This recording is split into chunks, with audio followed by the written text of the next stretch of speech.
Now you got Boots Ennis in your weight class. Definitely. What do you think about him? Oh, he's very, very talented. He's unproven, but he's very talented. Yeah. The eye test tells it all. You know, he's got the it, you know. Man, great. Bud always been like that. Without a question, solid.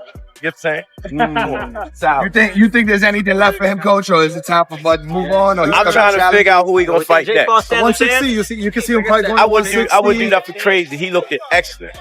Hey, he looked at excellent. Is there anybody most from No, I'm trying to figure out what their team gonna do next. I want to see what's He's next. talking about 160, coach. I mean, the only thing down there is maybe like a middleweight tournament, 2 fights undisputed, something like that. But if not that, then what for Bud? Who? Well, they were talking about Jaron Ennis going to 160, possibly going. Jaron Ennis going to 160. If he go to 160, then we got another mega fight. You think that's a mega fight? I don't know that yet, but I'm saying, and the boxing fans that know boxing would say that's another mega fight. Stay away from it. And by the way, there's this brother coming up, Molly. His name is Boots Ennis. This brother's special. You don't want to go in the ring against after that beating. Molly, it was so bad. I swear to y'all, I am not exaggerating. Yeah. You know. Terence "Bud" Crawford has shocked the boxing world once again. Coming off the biggest win of his career, where he defeated Canelo Alvarez and became the first fighter in history to be undisputed across 3 different weight classes, Crawford appeared in a live interview and finally said the words fans had been waiting to hear.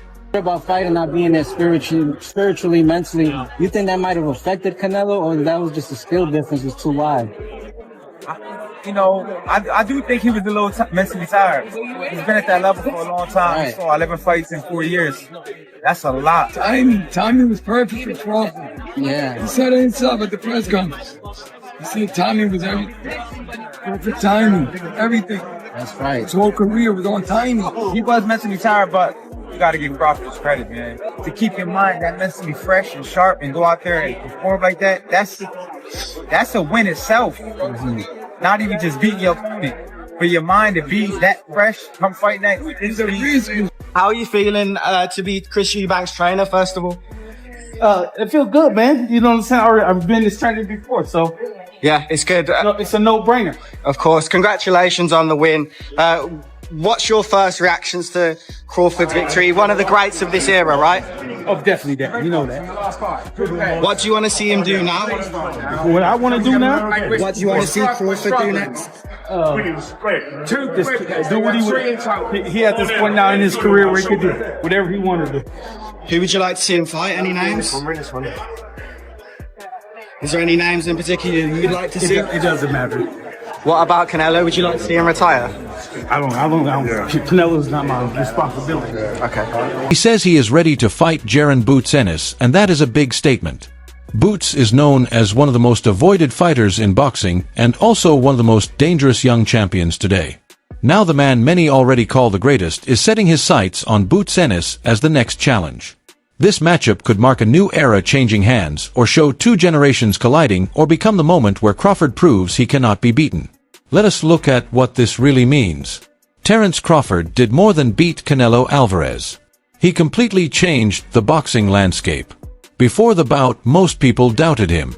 Many asked if a fighter who made his name at 135, 140, and 147 could truly stand up to a natural 168-pound force like Canelo. I think Bud should do what he want to do.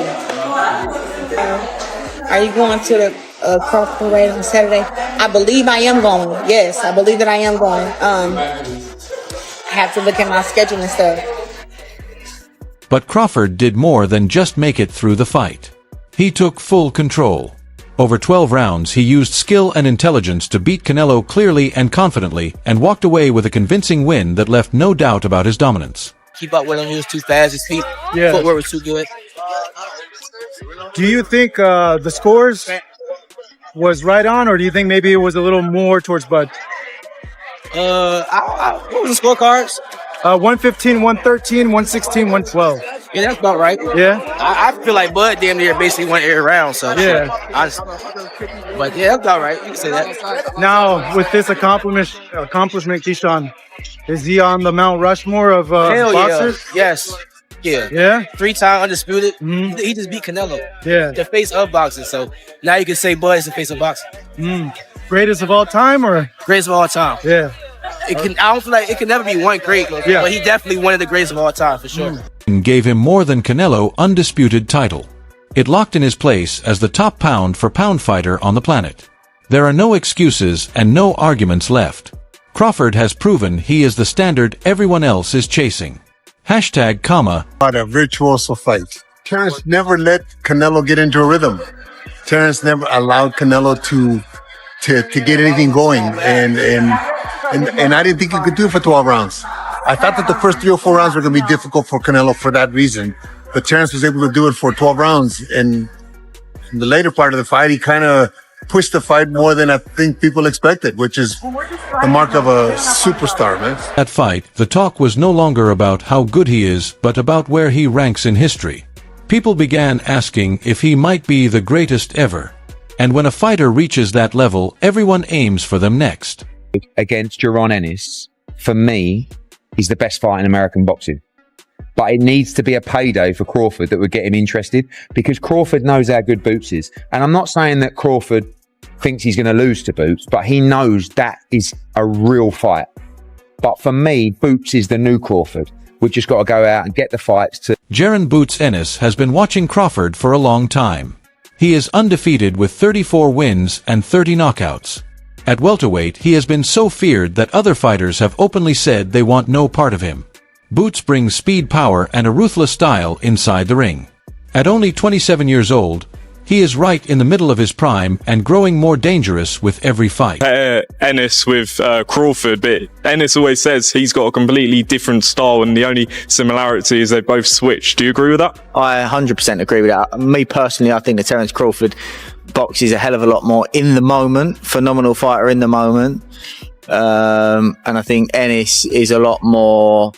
Fans have spent years asking what would happen if Crawford, the sharp, skilled veteran, faced Boots, the fearless rising star. It was always talked about as a dream matchup that felt out of reach. Now it is no longer just talk, because Crawford himself has said he is willing to step in the ring and make this fight real. It's about the Crawford fight. I'm tired of answering questions about it. He already said millions of times that he not fighting me or looking my way, so I'm just tired of answering no questions, and if a fight happened, it happened. I wanted it to happen, but if not. During a live interview after the Canelo fight, Crawford did not avoid the question. When he was asked about Boots, he said he is open to the fight, and the boxing world exploded. The reason is simple, because Crawford does not need this challenge. He could stop today with a perfect 42-0 record, stay undefeated, and walk away as a legend forever. Instead, he is calling out Boots, the one fighter most others are too afraid to even bring up. I see. Yeah. I want to do it. Do you respect him as, like, when he's like, I got a couple fights left, I'm at the end, I'm only trying to get mega fights, so... I understand it, but don't lie or kept to the net and make it seem like I had the opportunity to fight you and I didn't. I never did. You know what I'm saying? And then that one time that I did, we said they called, and we said we never heard nothing else back about it. So right. I mean, I respect it though. I mean, get your money. You know what I'm saying? Do your thing. But don't be capping. That is exactly why fans admire Crawford. He does not only go after the high-profile fights. He steps into the ring with opponents everyone else thinks are too risky. Terence Crawford, one of my favorites to watch now. I love Terence Crawford, and I like to watch Inoue too. Inoue can fight. And you know who else I like to watch though? I like to watch Boots. Oh, okay. Boots, I love watching Boots. Boots got game. People don't understand Boots got game. You know what I'm saying? Boots, every now and then he messes on the defense a little bit, but Boots got game. Boots versus Terence Crawford. Now, Boots hasn't proven himself enough to tell me for me to say that he gonna beat Terence Crawford, because Terence Crawford is a different kind of animal. Proven. You feel me? Proven stud. You understand where I'm coming from? But Boots, if anybody could be Bud in the future, it would probably be a Boots, because Boots got... Weight would Crawford versus Ennis actually happen at? Boots is the IBF welterweight champion at 147, while Crawford has already moved up fighting at 154, and most recently shocking the world at 168. There is no way he drops all the way back to welterweight. The most likely scenario is the fight takes place at 154 or maybe even 160. Boots has the size to move up, and at 38, Crawford probably does not want to strain his body anymore. Fighting at 154 or 160 fits perfectly. 154, man, it's mine. 154 is mine, and they're gonna see, and they're gonna see, just stay tuned. And like I said, when I handle business October 11th, And honestly, that is where the risk comes in, because at higher weights Crawford might lose a bit of speed, but his skill and technique are still top level. Boots, meanwhile, is young, strong, and still filling out his body. That combination is what makes this fight so fascinating. Here is a surprising twist. Boots actually helped Canelo get ready for the fight against Crawford. First, a lot has been made about your sparring session with Boots, with Boots Ennis. How did that happen? What happened? I cannot say much, but he called us and say if he can go and sparring with me and everything. I say, of course, right? A fighter like me, we always want great sparrings because there is the thing, right? And I have history with the family because 14 years ago, his older brother helped me for Sugar Shane Motley and Alfonso Gomez. So it's Derek Ennis. So he helped me. So he was 14 years old at that time, by the way. And was good, very good. And I'm very grateful with him because he made that time to go. Well, first of all, a lot of people have talked about your sparring with Boots Ennis. How did that come about? I can't say too much, but he reached out and asked if he could spar with me, and I said of course. A fighter like me always wants great experience, and this was a good opportunity. I also have a history with his family because 14 years ago, his older brother helped me prepare for Sugar Shane Mosley and Alonso Gomez. So I was familiar with them and grateful for that help. Boots was just 14 back then, but already very skilled. I appreciate him taking the time, and yes, he sparred and trained with Canelo's team to get ready for me. He was part of the strategy to figure out how to handle Crawford. You ready? Man? Yeah, of course, baby. Going this way? Yeah, man. You know, it's a fight you ain't gonna want to miss, man. One time back. I told you the comeback 2025 is the key. What do you think about Ennis joining Canelo for the Crawford camp? Hey, good stuff. You think that matters? That's beautiful. Anywhere. That's beautiful, man. You know, when you... It's a good move. That's world class. That's, you know, I mean, it's the best switch hitter he can get. That's not his opponent, you know. It's champions working with champions, you know. In the modern day and age, man, you don't get that a lot, you know. It reminds me back when I was supposed to fight Marcos Maidana, and I got Sean Porter for sparring. Thank you, boss. You're the best. You know, so I like it. But here's the irony. Canelo still lost. So think about it. Boots has experience being in camp preparing for Bud, while Bud already knows what it takes to beat the fighter Boots was helping. You know, as much as a lot of people, you know, say we have similarities and, you know, we switch a lot and we fight a lot, he's not me, you know, and I'm not him, so. Tim had said comparison that like he's like a Chrysler 300 and you're like a Bentley. Yeah, like, once again, like, he's not me. You know, he's trying to get to where I'm at. You know, he's where he at, I'm where I'm at. You know, he got a long way to go. This is more than a normal fight. It feels deeply personal. For Boots, this match is about fixing the past and moving forward. For Crawford, it is about showing the truth. You trained the man who tried to defeat me, and I still came out on top. Now I will defeat you. The boxing world is full of excitement. Experts like Max Kellerman believe Crawford should continue boxing. He has proven he can defeat anyone in any division. Others like Eddie Hearn believe he should retire unbeaten to protect his legacy. Do you know what? Someone said the other day, and it's very true, because I actually said it about Usyk. We've got a real tendency, haven't we, to kind of try and retire people off. Do you know what I mean? Like I said with Usyk, I think now he should retire. And everyone's like, why do you want him to retire? It's like, I just think it's a great way to go out. I actually also think that Crawford could move down and win a world title at 160. And that would make him, what, 6 division champ? 5, 35, 40, 47, 54, 6 division champion. But the problem is Terence Crawford now is really only going to want to fight for big money. And there's only certain fights that can generate that kind of money. So Shakur, he was obviously very close to him, seemed to say, so maybe that's it. Then there's Boots himself, challenging Crawford to step into the ring again. Experts say Crawford has already proven everything, but fans are eager to see if the veteran can outfight the rising star. This is the magic of boxing. A battle between experience and youth. I feel like you should just sell off into the sunset after this monumental Well, win. you know what? He made it look so easy. You know what I'm saying? Got 2-3 more in him. You know what I'm saying? Frank will try harder. Yeah. You know what I'm saying? You think a move to 160 would make sense? I mean, if you want to do it, you know, it'd be a challenge. If you want to challenge yourself, yeah, I don't mind. So, how might this fight play out? Crawford is a master at switching stances, able to fight equally well from either side. He studies his opponents carefully, figures out their patterns, adjusts as the fight goes on, and always finishes with power. Give Crawford like trouble in there if they were ever to fight? I think that would be a great fight.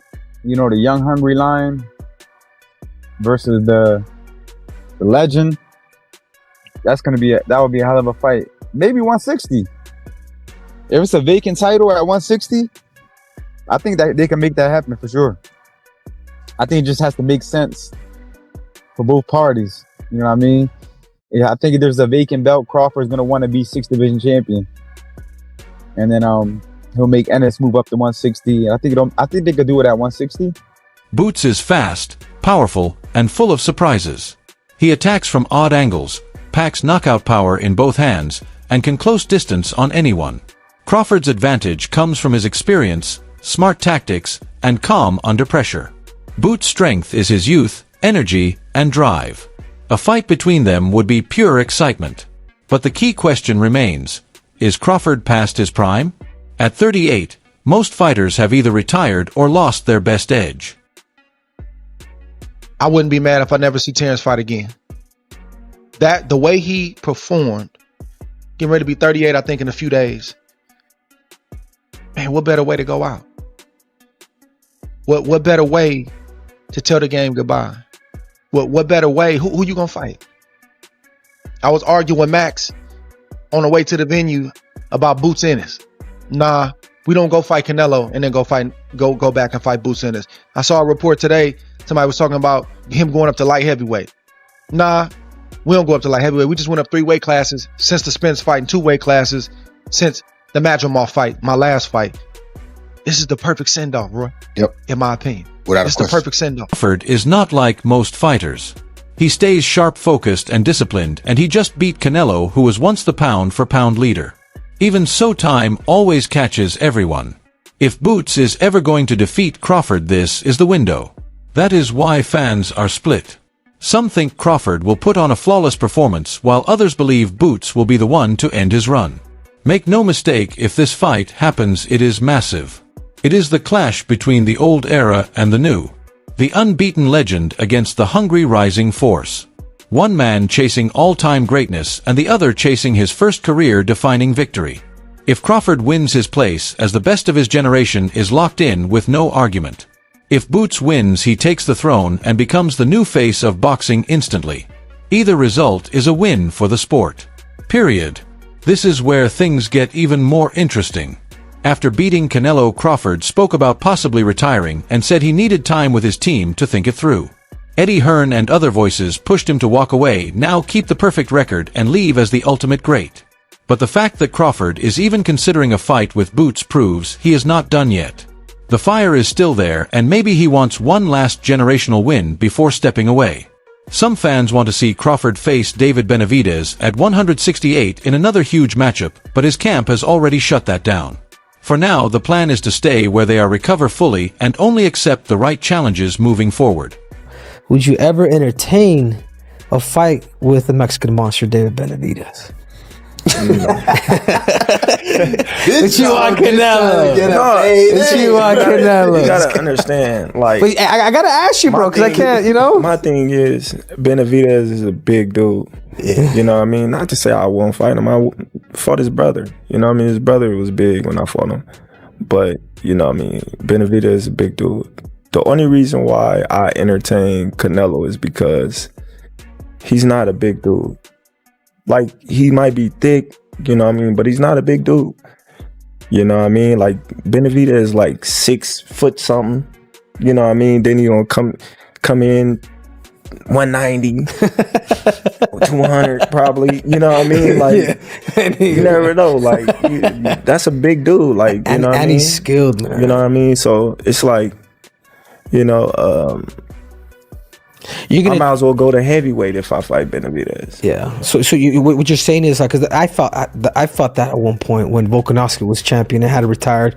You know, I had retired, and I was like, dude, the only fight that I would really want to come back for is to fight a dude. I'm 5'4". This dude's fucking 5'6", and he's pound for pound. Right. So it's like, I understand what you're looking at. You're like, you know what? You just size them up. Yeah. You just size them up, especially when you going into a bigger weight class like that. You know what I mean? You size them up and you see, you know, your advantages and his advantages. You know, I feel I got the speed over Canelo. I got the reach over him. You know, he might got the size, the power. You know, I feel like, you know. Let us be honest, Boots feels like the perfect next step. He is dangerous. He is young. And he is already connected to the Crawford-Canelo story. Fighters and experts are speaking up, and the opinions are split down the middle. Some believe Crawford will outclass Boots the same way he broke down Errol Spence. Too clever, too precise, too seasoned. Others feel Boots is too powerful too fast, and that sooner or later age will start to slow Crawford down. Fans are just as divided. One side wants Crawford to lock in his GOAT legacy by beating the next major threat, while the other side feels it is time for a new generation to rise. And now we are here. Terence Crawford, the man who just defeated Canelo Alvarez, possibly facing Jaron Boots Ennis. It is the fight no one thought Crawford needed, but the fight everyone wants to witness. Jaron Ennis against Terence Crawford is the fight. And that can be at 54, it can be at 60. You know, obviously we've got Lima to take care of first, but that for me is one of the great, you know, crossover fights, because Boots is the changing of the guard guy. And Crawford's the guy that's been there and done it all and just proved, you know. If Crawford comes out on top, his place as the greatest becomes unquestionable. If he is defeated, it signals the start of a new era led by Boots Ennis. No matter the outcome, boxing fans walk away with a huge win. Jaron Ennis against Terence Crawford is the fight. And that can be at 54, it can be at 60. You know, obviously we've got Lima to take care of first, but that for me is one of the great, you know, crossover fights, because Boots is the changing of the guard guy. And Crawford's the guy that's been there and done it all and just proved, you know, that he's still... So what is your take on this? Should Crawford take the risk and face Boots Ennis, or should he step away now and protect his perfect 42-0 record? If this fight happens at 154 or 160, who do you have winning, the experienced master or the rising young lion? Share your opinion in the comments, and remember to like this video and subscribe to Ring Report.